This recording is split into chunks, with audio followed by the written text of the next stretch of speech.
Shemai everyone, welcome back to the Athlete Climate Academy. We've got a 2-for-1 for you today. We've got Mike Seaman, who's CEO of Raccoon Media Group, who run the Outdoor Expo, Running Show and more. And then we've got Charlie Cotton, founder of eCollective, who do carbon measurement and strategy. Welcome both. Hi mate, how you doing? Hey.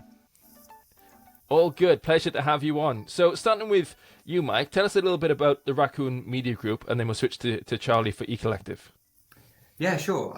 So we're primarily an exhibition business, so we serve sort of health and outdoor markets. So we have a cycling show, a snow show, a running show, an equine show, and an outdoor show, and we do them here and in the States. I launched the business back in 2018 because I'm a passionate runner, and this is my hobby. So my hobby is my job, which is pretty cool.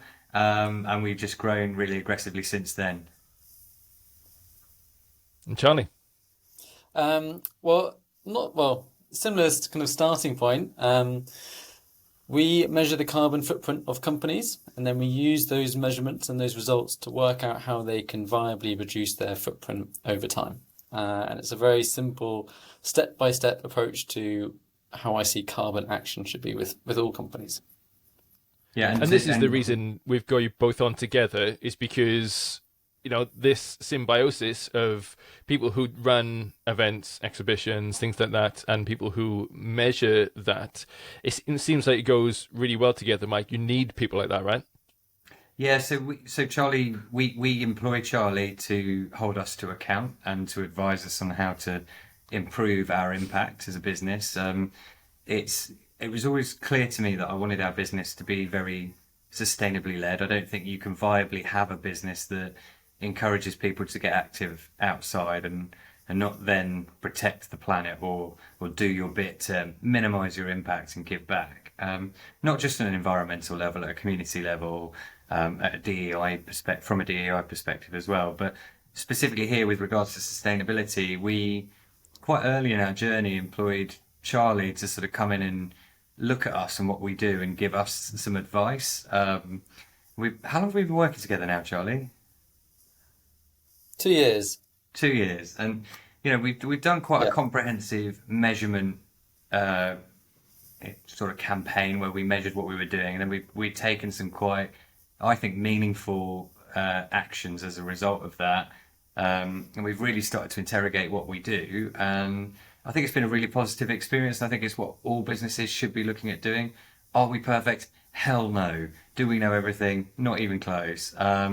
But we really are well-intentioned, and I think that's important. I think it's really difficult. Like, loads of people get up and say they're awesome and they know everything about sustainability.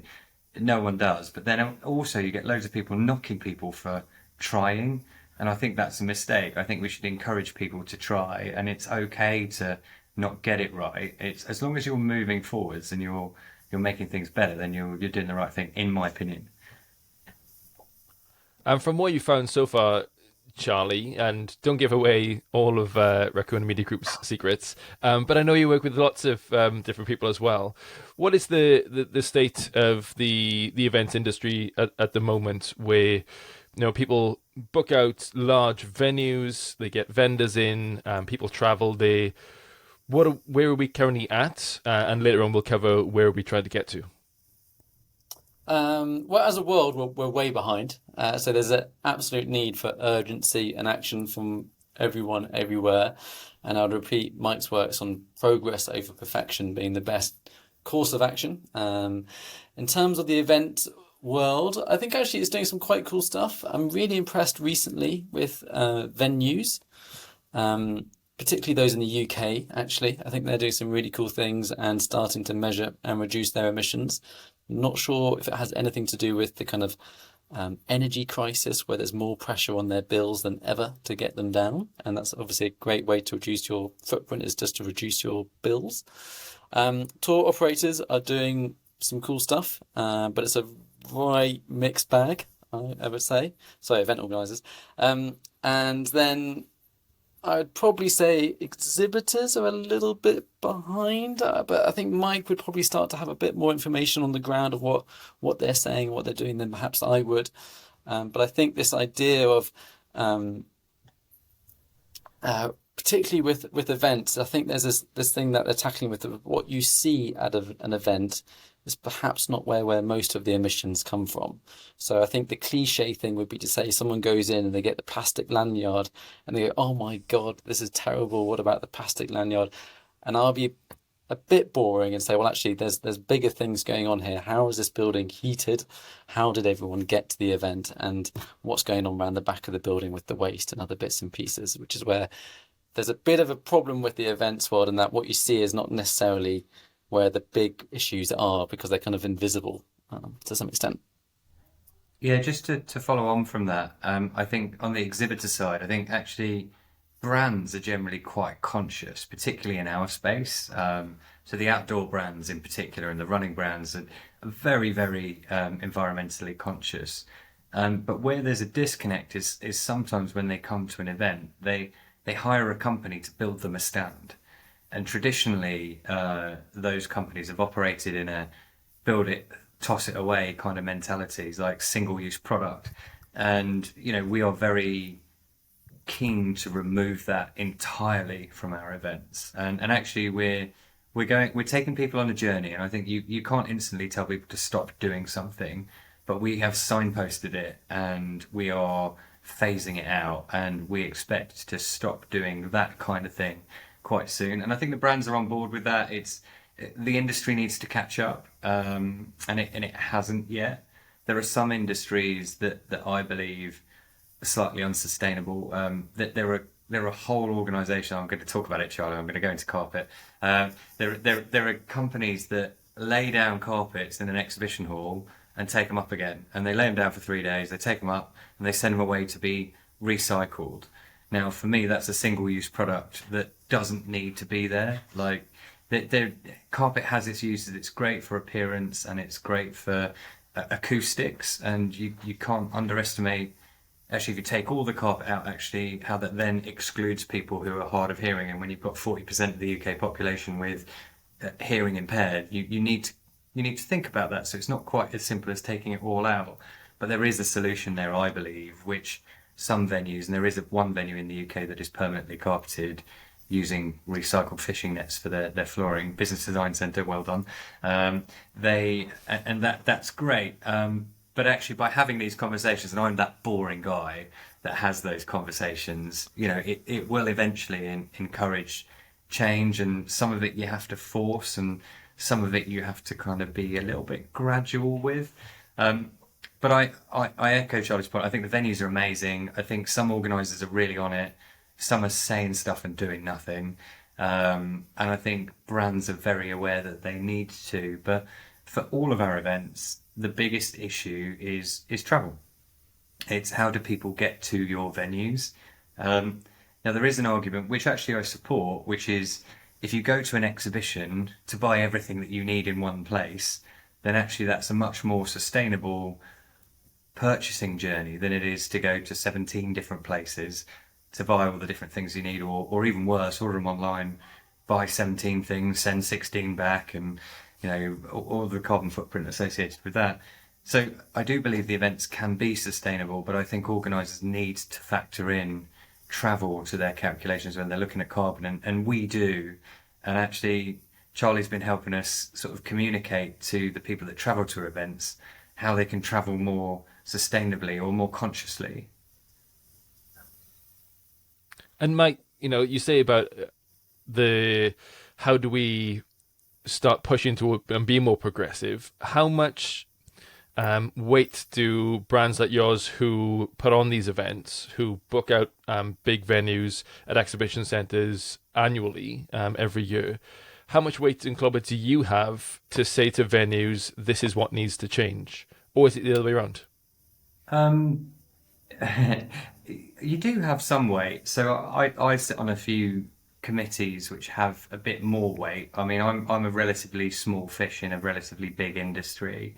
I think collectively we have a voice, but ultimately you can't beat up the venues because they actually are probably progressing faster than a lot of the organisers. And I think particularly the NEC and the Excel, which are the two venues that we use in the UK currently, they're actually really, really strong around sustainability. They're not perfect, but they both have very strong sustainability agendas. They have sustainability officers and all of these good things that you would expect. And I think as it's not down to necessarily just the venues. I think it's probably the organisers taking a little bit of ownership of it too. And Charlie, the Mike mentioned the travel that it takes to get to an exhibition center, and a lot of the exhibition centers that I go to are outside the city, or maybe a little bit more difficult to get to than if they were inside the city and you could catch a train there. The XL in London is actually quite good at that, and there's venues across Europe that integrate public transport into their exhibition centres, but there are also loads that don't. Does that bear out in the figures that from your research, is that the big thing, or is it just part of lots of things? No. Visitor travel is definitely the biggest thing for the whole events industry, and I would say there's more extreme examples than Mike shows, where if you're kind of going on a conference in Hong Kong, for example, then it kind of gets times by 100 almost in terms of that kind of impact of the travel getting there. In terms of what we're doing there, I always worry that some people get, well, how am I meant to get to this venue? It's in the middle of nowhere. All I can do is drive there. I can't get the train. I can't get the bus or whatever. And I do want to kind of just encourage going back to that point of progress over perfection. In terms of how we work with Mike as an example, and how they're setting up their kind of sustainable strategy, is just to say, what was the average travel emissions per visitor for this event this year?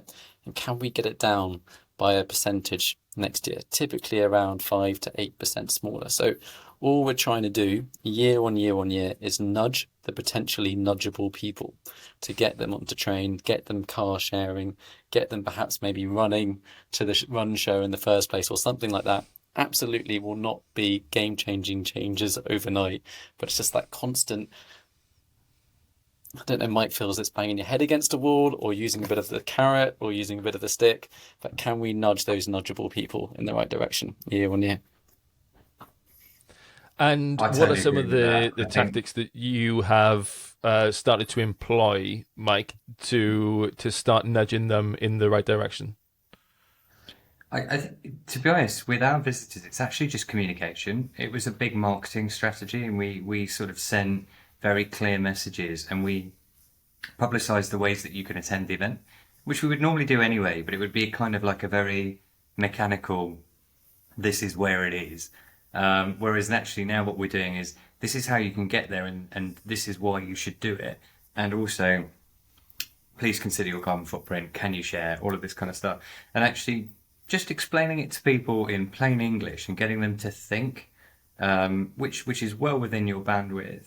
I think going to your point about venues that are slightly out of town where public transport perhaps isn't an opportunity, we did an event at Farnborough, and the train station is a little walk from the venue. So what we did is we just arranged shuttle buses that would go backwards and forwards, because obviously if you've got a bus and it was a sustainable form of transport, if you've got a bus that's taking 20 people at a time as opposed to a car that's taking, if everyone's jumping a cab, then it's much better. Now, obviously, we did also encourage people to run, because that one was a running show, but not everybody wanted to, and that's fine. I think you've got to give people the right to personal choice, but if you enable them to have a more sustainable option, and it is not detrimental to their experience or their journey, then they'll take it. But also that it's not detrimental to the social responsibility that these kind of events have for employing local people as well, because they could be something to suggest that taxi cabs and that kind of stuff in the area are of detriment if you start putting those kind of things on. That's just like an example. But how do you make sure that when you host events, that not only do we have a carbon responsibility and a waste responsibility, but a social responsibility as well, Mike? I think that's really difficult, and sometimes doing one precludes you from doing the other. Specifically in that case, you have to make a choice. What's more important to me? Do I want to employ 20 taxi drivers for a couple of days, or do I want to save a forest.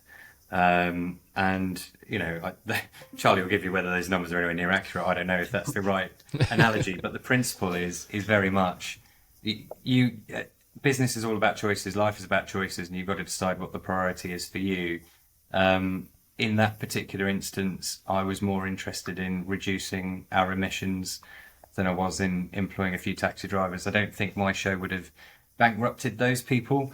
There is a social responsibility around employing local, and I think we combat that in other areas. But you can't please everybody all of the time. And I think the priority for our business, probably the number one priority for our business, behind delivering amazing shows and growing the sort of the financial stability of the business, is protecting the impact that we have on the planet and making it as a minimal impact as possible, and continually reviewing it and challenging ourselves to do better.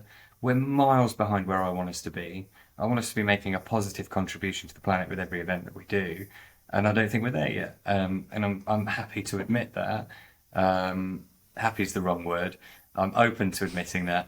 I want us to do better, and I want to keep investing in it. It costs money. It takes time. It's frustrating and annoying, and it as a business owner, you sometimes just want to concentrate on the bottom line. But I've got kids, and I want to leave them a planet, and so I feel a moral obligation to do this. I also think there's a business benefit. I think if people often talk about it's often a bit making you feel bad, and you're a terrible person for being alive, and you shouldn't do this, and progress over perfection. Charlie's words are great. I think you don't just keep beating people up, help people get better. And I think that progress over perfection line that Charlie uses is really, that's the reason we started working with him, because I want to be open and honest that this is really hard. If it was a simple problem, we'd have all fixed it. The thing that I cling on to all the time, being a former astronomer, is that we are specks of dust in a universe that's 14 billion years old, and none of it really matters. So that's what I cling on to every day. So Charlie, the work that you do with eCollective, obviously you've been helping Mike and Raccoon Media Group progress in a number of fields. You work with lots and lots of different people. Are you seeing that progress? And going back to the transparency thing that we talked about, being open to admitting that we can progress in different areas, is that research then that you do private within that company you work with, or do you share it with more people? Very rarely is it private. So when we work with a company, we give them the full methodology and show them the numbers of how I measured their website or their staff commuting or the very event that they've just run. But we'd always encourage them to share it. We don't claim that we've got a perfect carbon footprint of the event. And if anyone's doing that, that's almost a bit of a red flag of they might be jazzing up a little bit of their work or exaggerating their claims. And again, the same way we kind of put the challenge onto Mike that year on year he has to reduce the footprint of the event. We put the challenge onto ourselves that we have to become better at measuring the event itself, because an event, to be honest, is probably a great case study of one of the most nightmarish things to measure in the first place. You've got all these different people coming, you've got all these different businesses coming, you then got suppliers and venues, and then Mike's team and all sorts of different bits and pieces coming on together. I always think probably Mike's inbox goes a little bit crazy the day before an event of all these different things and problems popping up here, there and everywhere. And they've all got an impact on carbon. Like all the rooms that we're in now, the lights behind us have a footprint, the book on your desk has a footprint, and it can quickly become really overwhelming as how the hell are we going to measure this? So the approach we take is to try and focus on the big things in the room. So we are not measuring plastic straws, for example, being used at the event, if there were any. We're focusing on the big things. But the challenge we have internally, and I know Mike is probably going to push us on this in a annual end of year review, is what can we start getting better at measuring next year? Is that constant kind of challenge of, one, we need to get better at measuring, and that kind of falls onto my shoulders. And then whatever results those measurements tell us, that then goes on to Mike and his team to say, well, where can we be kind of a little bit entrepreneurial here? And I love his carpet example of just asking the question, do we need a carpet? Because you'll be amazed at was going to have a little go, but I think there's a little bit of a lack of imagination with some people of like, what could the events world become? And looking as an outside in, I'm always a little bit surprised at how much, oh, no, we have to have a carpet. Sorry, that's a bit of a random example, but I think there's a little bit of cool entrepreneurial style that a Raccoon bring to their events, where it's like just questioning stuff of, do we need it? Does this carpet bring £10,000 worth of joy to the customers, or can we just get rid of it and no one's even going to notice anyway? And we've reduced the footprint at the same time. Well, Yeah, the logical fallacy of the call to tradition is strong in everyone. It's the reason there's such a big conservative movement, that traditions still exist, that we like things the way they were. We don't particularly like change, and to see things change, we need entrepreneurs to and imaginators to think like that. So the things you mentioned, the end of year report is coming up. Again, don't give away any secrets, but what are some things that you, and then we'll come on to Mike, will be thinking about recommending to implement over the next year? What are some things that you can have that are like some easy wins and some that are just a little bit harder?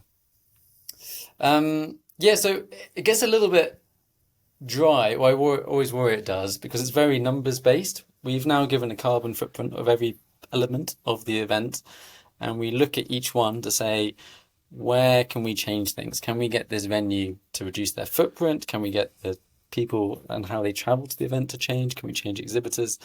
But everything has a score, and a bit like perhaps when you go into like a menu in a restaurant, we're trying to find the things that we can change year on year, and there's going to be a mixture of really small, quick, easy wins. So there'll be some recommendations for Mike to do with his office.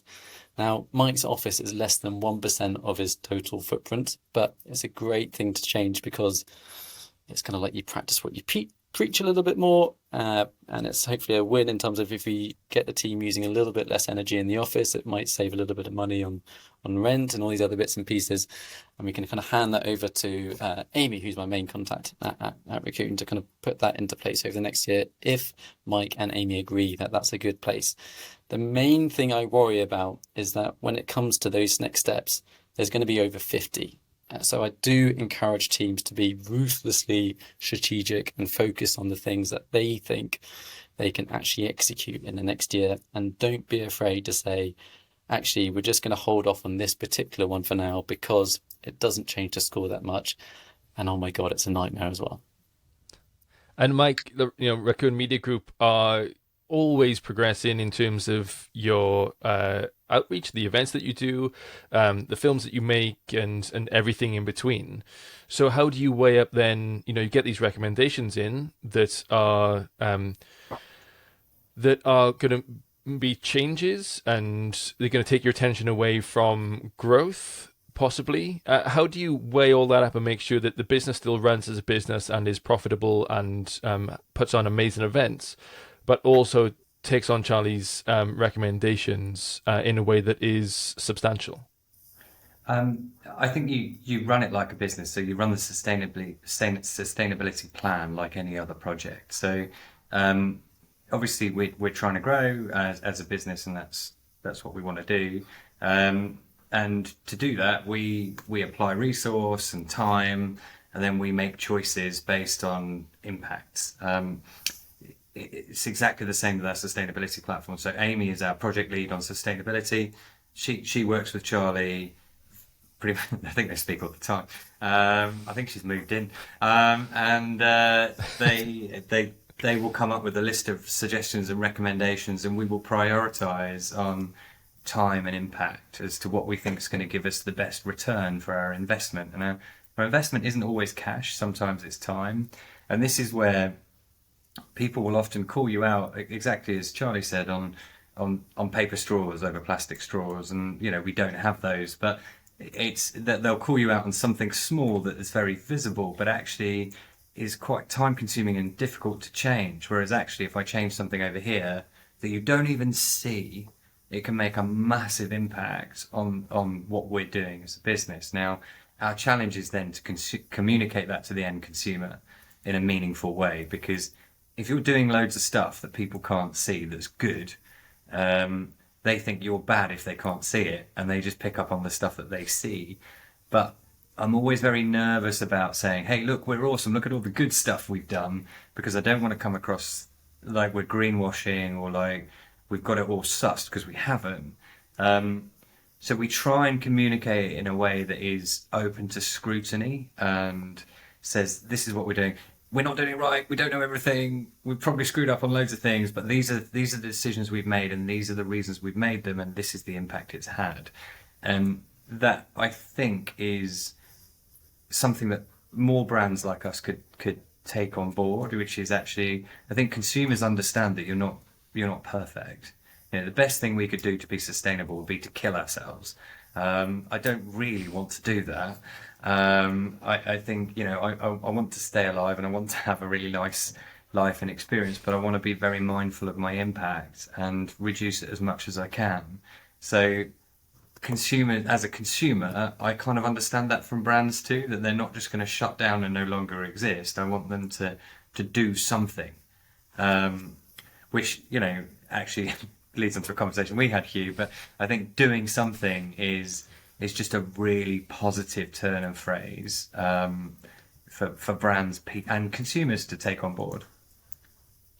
And also that we want all the time as brands for consumers to give that constructive feedback, right? You don't want attendees coming to events and just complaining to themselves, then going away.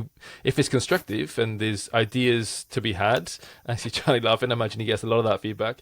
But if it's good and it's constructive and it's about how, you know, we as attendees can travel to these events or can move around, or if we see an opportunity for Raccoon Media Group or any people who put on events and exhibitions to make a difference and to change it a little bit, then I'd always encourage that feedback. So what is it that attendees at events, you know, this events for the outdoors across the world, I enjoy going to them, other people do, you enjoy putting them on.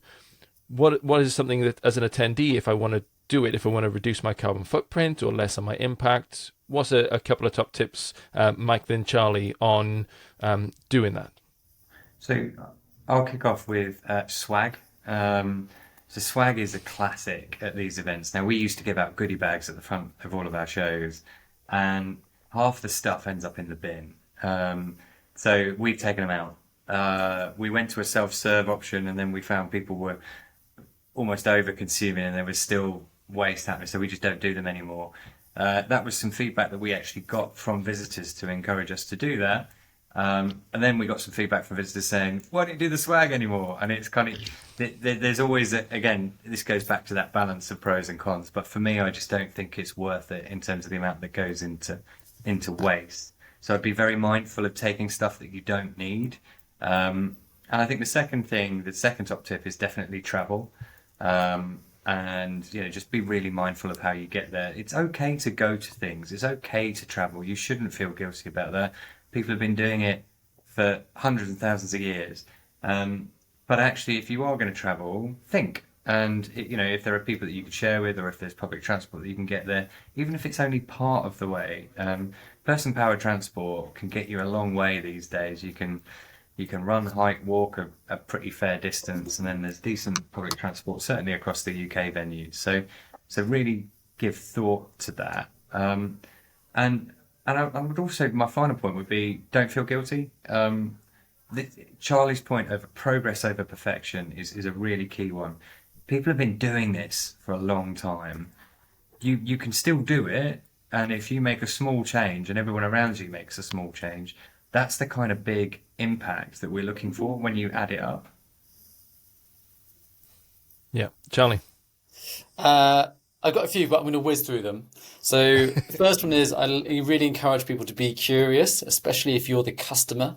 So if you're a customer going to an event, I'll want you to be curious and go, hey, what's the sustainable action plan here, or what's the carbon footprint of the ticket I've just bought? Same for Mike as an event organizer. When they book the venue, can you put a little question in the last point just to say, hey, can you just let me know what the footprint is of the venue? 99% of the time, the person on the other end of the email will shudder with fear because they have no idea what the answer is. But there is a nice ripple effect of asking that question and then kind of creating that culture of change. And it's so true with events where you've got all of these people coming together. It's like this great hub of businesses. And if you can ask that question to lots of different people, I think you can start to really create change of what's normal. The next I would be suggesting is just asking for help. Your problem is probably the same as everyone else's in your field, whether it's businesses or not. And sustainability is lovely in that competitors share information in lots of industries. And I think Michael, again, will know better than me, but I think that's very true for the events world, where people see the problem as bigger than themselves and are happy to share what might be considered confidential information in other departments. It's not seen that way in sustainability. And I think what's also really cool is going on to Mike's point of like owning mistakes as well. If you've tried something with a thing and it fell flat on its face because no one got the train to that event for whatever reason, share it and it saves someone else some time of doing that same experiment, and we can move forward quicker. And then the last thing would be just to encourage people how they see sustainability, to see it the same as me, which might be the wrong way, but it's how I do it. And it's to see that sustainability is about how you save money, not necessarily how you spend it. I think quite kind of old school sustainability, maybe at like a bank, is like, oh, what charity are we going to donate to this year and spend £10,000 with? I see it very differently now. Sustainability is about how do we spend less, waste less, use less stuff, but create joy for our customers. How can we have the leanest, meanest machine to create that joy? And that's how I would be saying it. And again, going back to that carpet is a great example. If the carpet is just a waste of time, you have to put it down, you have to spend money, then you have to get rid of it.